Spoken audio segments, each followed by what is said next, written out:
So, heto na mga Kawan Stories, matapos nga po ang 4 preseason games ng Golden State Warriors, samot-saring starting lineup nga po ang ginamit dito ni Coach Steve Kerr. Eto na naman ang kagustuhan niyang mag-eksperimento ng lineup. Dito nga po nalaman niya na may panibagong sentro muli silang magagamit para sa small ball lineup. Tara't alamin natin yan at pag-usapan ng balitang kinumpara ni Yuki Kawamura si Zach Edey kay Kai Sotto. Pero bago yan, please don't forget to hit the notification bell at mag-subscribe sa aking channel.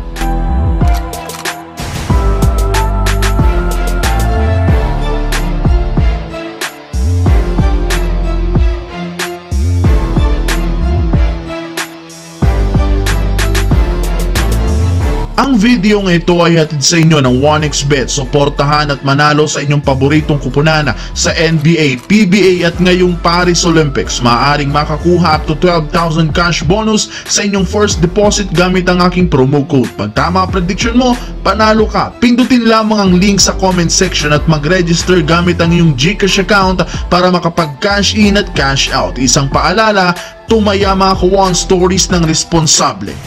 Matapos nga po mga Kawan Stories na pumalpak ang paggamit ng Golden State Warriors sa small ball sa nakalipas na 2 taon, i-expect na nga po ng kanilang mga fans na pagtutuunan nito ng atensyon ang paggamit ng big lineup para hindi sila matalo sa ilalim ng basket. At iyan rin naman ang unang plano ni Coach Steve Kerr kung saan ilalagay sa starting center si Trayce Jackson-Davis habang gagamitin rin naman nila bilang backup si Kevon Looney. Ngunit hindi rin naman ito pinangako na mag-i-stick lamang siya sa ganitong plano dahil once nga po na pumalpak at mag-struggle muli ang dalawang ito, dyan na nga lalabas ang kanilang plan B, which is ang paggamit kay Kyle Anderson bilang starting center. Alam rin naman nga po nila ang magiging consequence ng paglagay sa kanya bilang 5 sa pagbagal ng pace ng kanilang opensa. Kaya sasamahan nga nila ito ng malaking player kagaya ni na Jonathan Kuminga at Draymond Green upang maging balanse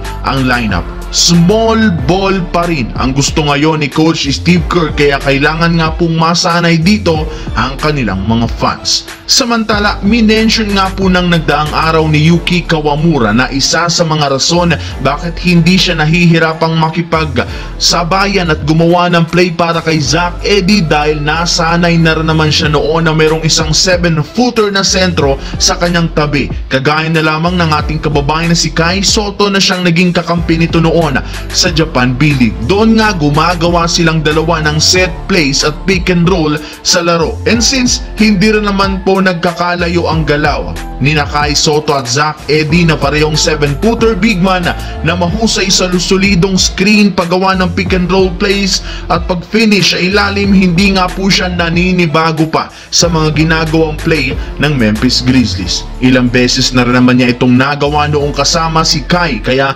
inuulit lamang niya ito kay Zach Edey na isa rin naman nga pong napakagaling na big man na once na makuha nito ang bola sa ilalim, sure ball na makakagawa sila ng easy points.